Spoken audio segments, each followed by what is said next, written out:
J'ai jeté un coup d'œil derrière la benne à ordures d'un supermarché de la ville voisine. Parmi les chats errants qui fouillaient les ordures, se trouvait ma nièce de 6 ans, en lambeaux. Mais lorsque j'ai crié instinctivement, elle a été effrayée et s'est enfuie. Paniquée, j'ai immédiatement contacté sa mère, ma belle-sœur. Nous avons organisé son enterrement le mois dernier, vous vous souvenez? M'a-t-elle dit nonchalamment. Mais après avoir appris la choquante vérité, j'ai décidé de faire regretter à ma belle-sœur et à son mari ce qui s'est passé pour la vie. Je m'appelle Carrie, j'ai 30 ans. À l'origine, je travaillais comme enseignante, mais aujourd'hui, je suis une femme au foyer à plein temps. Je vis heureuse avec mon gentil mari, qui a le même âge que moi, et notre adorable fils de 2 ans. Mon mari, Watson, a perdu ses parents avant que nous nous rencontrions, et sa seule famille était sa jeune sœur. C'est une personne sérieuse, mais sa sœur Brianna est tout le contraire. Elle est déjà mariée et vit dans la ville voisine avec son mari Tyson et leur fille unique Luna, mais je m'inquiétais de leur mode de vie. En effet, ils nous demandaient souvent de l'argent. Ma belle-sœur travaillait dans une boîte de nuit, où elle était très appréciée des clients et semblait gagner beaucoup d'argent. Cependant, elle achetait souvent des sacs et des vêtements de marque et ne semblait pas dépenser d'argent pour les frais de subsistance. Selon mon mari, lorsque leurs parents sont décédés, l'héritage a été divisé en parts égales entre les frères et sœurs, mais Brianna avait déjà dilapidé sa part. Par conséquent, elle venait souvent demander de l'argent à mon mari à la fin du mois. Son mari gagnait lui aussi pas mal d'argent en travaillant dans une boîte de nuit, mais après s'être marié, il a quitté son emploi et vit maintenant des revenus de Brianna, en buvant et en s'amusant. S'ils sont à court d'argent, Tyson devrait lui aussi trouver un emploi, vous ne pensez pas? Vous laissez Tyson jouer avec l'argent que vous gagnez. Êtes-vous d'accord avec cela? Nous étions inquiets pour ma belle-sœur, qui venait demander de l'argent comme si c'était la chose la plus naturelle chaque mois. Tant que Tyson est heureux, je suis la plus heureuse. Malgré nos inquiétudes, Brianna, qui s'était entichée de Tyson, ne nous écoutait pas. Elle m'exaspérait, mais pour mon mari, sa jeune sœur de 8 ans était sa seule famille vivante et irremplaçable. Watson, bien que perturbé, a continué à lui donner de petites sommes d'argent provenant de l'héritage de leurs parents. Je comprends votre inquiétude pour Brianna, et comme elle provient de l'héritage reçu par Watson, il vaut mieux que je ne m'en mêle. Est la principale raison pour laquelle nous soutenions financièrement ma belle-sœur et son mari était notre désir de ne pas laisser notre nièce Luna, âgée de 6 ans, souffrir de la faim. Cependant, je craignais qu'un jour l'héritage ne soit épuisé et qu'il devienne difficile de l'élever. Luna était une enfant calme et bien élevée, et je m'inquiétais de la façon dont ma belle-sœur et son mari la traitaient. Ces pensées ont commencé à me hanter à la naissance de notre fils. Lorsque ma belle-sœur est arrivée à l'hôpital, elle a regardé attentivement le visage du bébé. Un garçon, hein? Je me demande s'il ressemble à Tyson. Je vous remercie. Luna est très mignonne aussi. Elle? Pas du tout. Les filles ne sont pas mignonnes du tout. J'aimerais bien avoir un garçon. Ma belle-sœur se plaint ouvertement, même devant Luna. Est-ce que Luna entend ça? Est-ce que ça va? Je craignais que Luna ne se sente blessée. Un jour, lorsque mon fils a grandi et que je suis devenue capable de faire des tâches régulières, j'ai préparé beaucoup de plats d'accompagnement et j'ai décidé de me rendre chez Brianna. Lorsque je suis arrivée et que je m'apprêtais à sonner à la porte, j'ai entendu des voix fortes. Pourquoi la lessive n'est pas encore faite? Tu es si lente. Bonjour, je suis désolée. En jetant un coup d'œil dans la cour, j'ai vu Luna qui portait un grand panier à linge et qui répondait faiblement. Brianna, qu'est-ce que tu fais faire à une enfant de 6 ans? Mon apparition soudaine a fait sursauter le couple, mais ils m'ont rapidement jeté un regard noir. Elle s'entraîne à faire des tâches ménagères. C'est notre politique éducative. Une personne extérieure n'a pas le droit d'interférer. C'est exact. Comment osez-vous venir ici sans appeler d'abord? C'est trop grossier. Portant des vêtements de marque coûteux et ayant l'air bien soignés, elles m'ont congédié sans ménagement. En revanche, Luna portait des vêtements sales et des cheveux en bataille. Bien que mécontent, je me suis éloignée, avant d'être abordé par un voisin. Apparemment, pendant que Brianna travaillait la nuit, Tyson sortait boire. Par conséquent, Luna était souvent laissée seule la nuit. Choquée, je l'ai immédiatement signalé à mon mari lorsqu'il est rentré tard dans la nuit. Watson s'apprêtait à appeler immédiatement sa sœur, mais il s'est ravisé en voyant qu'il était déjà plus d'1 heure du matin et a décidé d'attendre le lendemain. Après avoir discuté de la meilleure approche, nous avons décidé qu'il valait mieux parler directement à Brianna. Le lendemain, mon mari avait un jour de congé et nous nous sommes donc rendus ensemble chez ma belle-sœur. En sonnant à la porte, Brianna est apparue en pyjama, bien qu'il soit midi. Tyson était sorti, mais Luna, petite et fragile, nettoyait le sol tandis que sa mère, l'air agacé, lui demandait « Qu'est-ce que tu veux ?» Nous avons appris que Luna était laissée seule la nuit. Ma belle-sœur semblait plus préoccupée par la personne qui nous l'a dit que par la question elle-même. Alors je n'ai pas révélé la source pour éviter de causer des ennuis. C'est donc vrai? C'est inquiétant de laisser un enfant aussi jeune seul la nuit. Devrions-nous nous occuper d'elle la nuit? C'est dangereux. Vous devriez nous laisser vous aider. Je vais y réfléchir. Malgré notre persuasion persistante, Brianna n'a répondu qu'avec une expression clairement ennuyée, écoutant à moitié. Nous n'avons pas eu d'autre choix que de partir sans réponse claire. Inquiet, mais incapable de trop interférer dans les affaires d'un autre foyer, nous avons à contre-cœur gardé un œil sur la situation. Finalement, nous avons dû nous séparer de Luna, ce qui m'a profondément attristé pendant un certain temps. Un jour, quelque temps plus tard, je suis allé faire des courses dans un supermarché de la ville voisine avec mon fils. Alors que je m'apprêtais à entrer dans le magasin, un chat errant a couru derrière le bâtiment. Mon fils a essayé de courir après le chat, alors j'ai regardé derrière le bâtiment. C'était un endroit étroit et peu éclairé qui servait de décharge et où plusieurs chats étaient rassemblés. Alors que nous observions les chats, nous avons entendu un bruissement provenant d'une poubelle située à l'arrière. Quel gros chat, me suis-je dit. Mais à ma grande surprise, c'est une enfant qui a jeté un coup d'œil, et en y regardant de plus près, elle ressemblait exactement à ma nièce et à ses vêtements sales et en lambeaux. Quoi? Luna?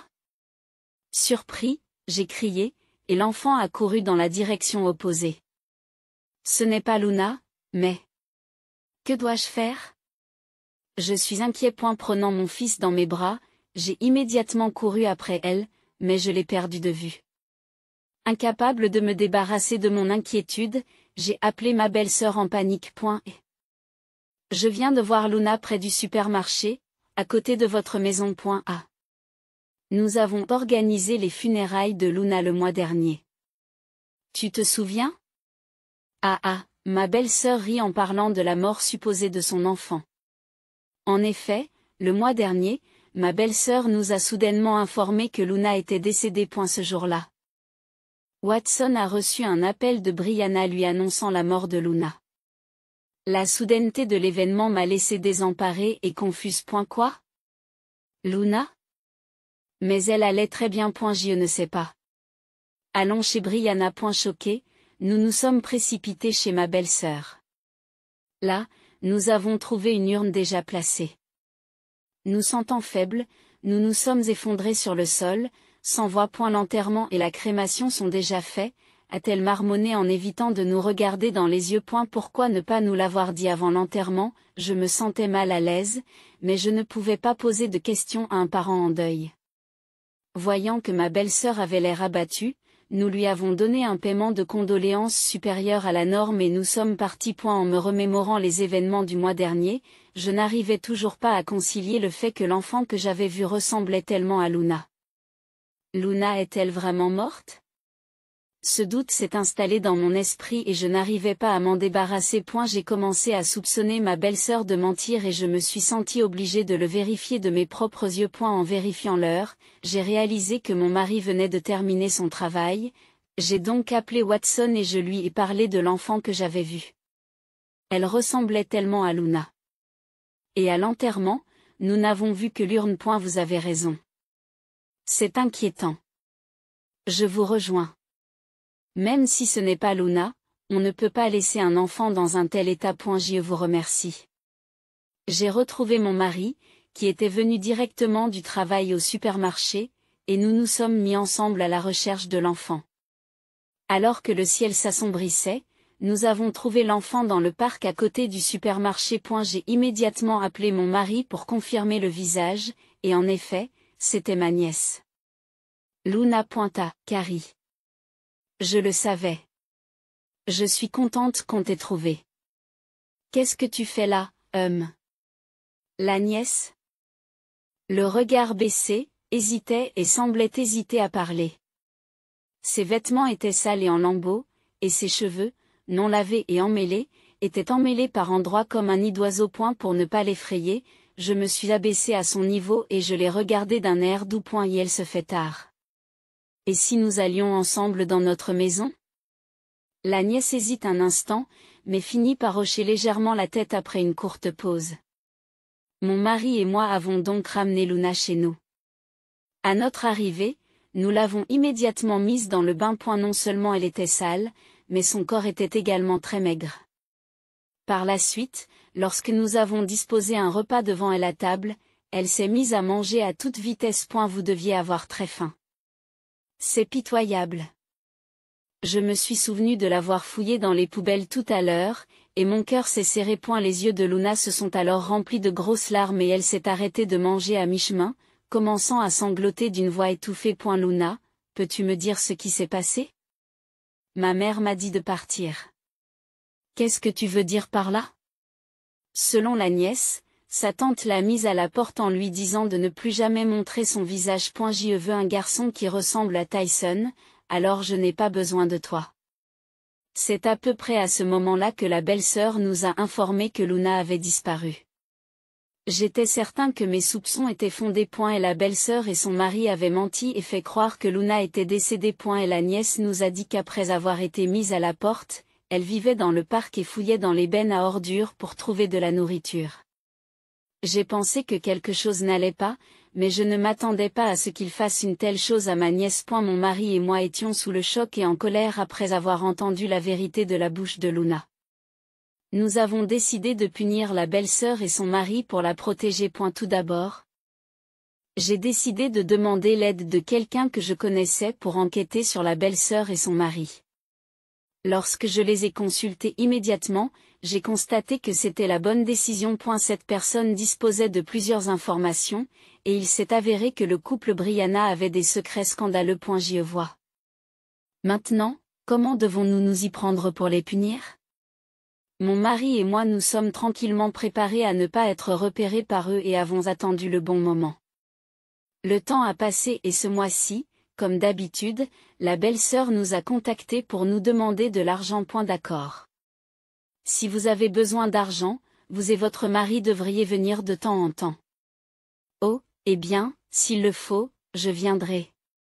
Lorsque mon mari a parlé d'un ton décidé, le couple s'est présenté chez nous comme promis. Comme ils s'attendaient à recevoir de l'argent, ils étaient inhabituellement joyeux et amicaux, contrairement à leur attitude indifférente habituelle. A eu fait, c'est bientôt le mois de la commémoration de Luna, n'est-ce pas? Oh, je suppose que oui. La belle-sœur et son mari, Tyson, évitent le contact visuel et donnent des réponses vagues, sans rien dire de plus. Je me suis donc approché un peu plus près de. Je n'ai pas bien compris, mais comment Luna est-elle morte? C'était une maladie, une maladie. Ça m'étonne, vu qu'elle avait l'air en bonne santé. Quel était le nom de la maladie? Quand a-t-elle commencé à tomber malade? Eh bien, incapable de répondre immédiatement à mes questions, le visage est devenu pâle et elle a détourné le regard. Pendant ce temps, Tyson, qui était à côté d'elle, faisait semblant de ne pas remarquer et regardait dans une autre direction. Lorsque j'ai posé plusieurs fois les mêmes questions, la belle-sœur, irritée par mon insistance, s'est emportée contre mon mari. Donnez-moi l'argent, c'est tout. Normalement, Watson aurait rapidement donné l'argent, mais aujourd'hui. Il a fixé la belle-sœur d'un air sévère. Je ne vous donnerai plus d'argent.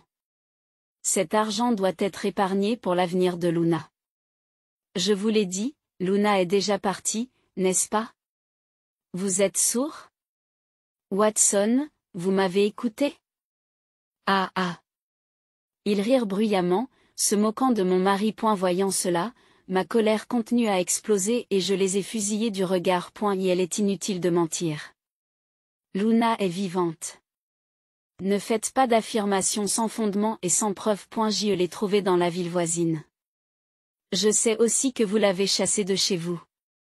En entendant mes paroles, la belle-sœur et son mari ont tous deux poussé une exclamation, sous le choc, mais se sont vite repris. Et si vous devez mentir, faites au moins un meilleur mensonge. Ne faites pas n'importe quoi. Ce n'est pas parce que vous ne voulez pas nous donner d'argent que vous inventez toutes ces bêtises. Il semblait trouver cela incroyable, mais je connaissais la vérité. Il n'arrêtait pas de se plaindre et de m'accuser, répétant, « Donnez-nous l'argent » comme s'il recouvrait une dette. J'ai donc sorti quelques photos et je les leur ai montrées. Il s'agissait de photos que j'avais prises depuis le jour où Luna a été trouvée, avec des dates clairement indiquées. Luna reste avec nous. Je ne vous la rendrai pas. Ils sont restés silencieux pendant un moment, mais en réalisant que tout était exposé, la belle-sœur est devenue provocante. D'accord. Je m'en fiche. Je veux un garçon avec Tyson, donc je n'ai plus besoin de Luna. Si tu la veux, tu peux l'avoir. Je comprends. Mais tu réalises que Tyson te trahit?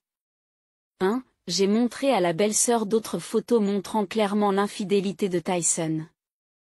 Il avait une liaison avec une employée du magasin concurrent de Brianna, en utilisant l'argent que lui avait donné la belle-sœur. Pendant que la belle-sœur travaillait, Tyson dépensait de l'argent pour sa maîtresse presque tous les soirs. En voyant ces photos, Brianna a paniqué et s'est tournée vers Tyson. Attendez. Qu'est-ce qui se passe? Ah, ça a été révélé. De toute façon, je ne t'ai jamais considéré autrement que comme une source d'argent. Qu'est-ce que tu veux dire par là? Si tu veux tellement un enfant, trouve quelqu'un d'autre. Au revoir. Le mari dit cela d'un ton léger et s'en va, abandonnant sa belle-sœur confuse. Brianna, réalisant qu'elle a été abandonnée par Tyson, s'effondre en larmes. Nous couperons les ponts avec toi aussi. Même si tu es ma sœur, je ne veux pas être impliquée avec quelqu'un qui abandonnerait son enfant. C'est ainsi que mon mari a déclaré une rupture totale des liens avec la belle-sœur. La belle-sœur, le visage baigné de larmes, nous a regardés avec ressentiment. Et si je travaille dur pour gagner de l'argent, Tyson reviendra sûrement. Je ne me soucie pas de toi. Tu le crois vraiment? Oui, bien sûr. Mais tu as pris de l'argent au magasin sans permission. Il semble que cela ait été découvert. Malgré sa bravade, son visage a pâli lorsqu'elle a entendu mes paroles. J'ai entendu des rumeurs de la part d'une connaissance qui travaille dans le quartier des spectacles. Ce n'est qu'une question de temps avant que vous ne soyez mis à la porte du magasin. En réalité, la personne sur laquelle je comptais était un ancien élève de l'époque où j'enseignais. Bien qu'il ait été un élève difficile, détesté par toute l'école, je l'avais affronté directement lorsque j'étais un enseignant débutant. Peu à peu, il s'est ouvert, a obtenu son diplôme avec succès et dirige aujourd'hui sa propre entreprise. Comme il me contacte de temps en temps, j'ai visité son magasin à plusieurs reprises et j'ai noué de bonnes relations avec lui. Lorsque j'ai consulté cet ancien élève qui tient maintenant un bar, il a recueilli des rumeurs sur la belle-sœur et son mari auprès des commerces environnants. En entendant cela, la belle-sœur a complètement changé d'attitude et s'est accrochée à mon mari en tremblant. Qu'est-ce qui va m'arriver? Ce n'est pas grave si vous êtes simplement mis à la porte du magasin, mais vous risquez d'être poursuivi en justice. Oh, ce serait terrible. Mon mari a regardé Brianna froidement et l'a repoussée, mais elle s'est accrochée au bras de Watson. Luna se sentira seule sans moi. Laissez-moi rester ici avec elle. Bien qu'elle ait abandonné sa fille, elle prétend maintenant que sa fille a besoin d'elle quand cela ne lui convient pas. Comment peux-tu dire des choses aussi égoïstes? Je suis étonnée. À ce moment-là, la porte d'entrée s'est ouverte et ma nièce, tenant la main de mon fils, est entrée. Je leur avais demandé de jouer dans le jardin pour éviter qu'ils n'entendent la conversation, mais ils étaient revenus. En voyant Luna, la belle-sœur a poussé un cri de détresse. Luna veut rester avec maman. S'il vous plaît, demandez-lui de le faire. Je ne me sens pas seule sans maman. Après tout, elle m'a toujours négligée. Ce n'est donc pas grave. Disons au revoir maintenant, dit la nièce en regardant sa mère et en parlant clairement. En entendant ces mots, la belle-sœur est restée sans voix. Tu as négligé ton enfant pendant tout ce temps, et maintenant tu ne l'utilises à ton avantage que lorsque cela te convient. Vous vous trompez complètement si vous pensez que l'enfant vous recherchera toujours, ai-je dit froidement à la belle-sœur, qui s'est effondrée en larmes sur place. Elle a été traînée hors de la maison par mon mari, qui a dit c'est comme ça. Plus tard, la belle-sœur a été interrogée sur son lieu de travail et a admis avoir détourné des fonds du magasin, pour un montant de $50 000, avec Tyson comme cerveau. Breanna et Tyson ont tous deux été arrêtés et ont dû expier leur crime. La belle-sœur a été obligée de rembourser l'argent à son employeur, et son avenir sera donc semé d'embûches. Quant à Luna, elle est officiellement devenue notre enfant adoptif, et nous la couvrons de la même affection que notre propre fils. L'année prochaine, Luna entrera à l'école primaire. En la voyant heureuse d'aller à l'école, nous voulons continuer à la nourrir d'amour. Que pensez-vous de cette histoire? N'hésitez pas à vous abonner à la chaîne. Rendez-vous dans la prochaine vidéo.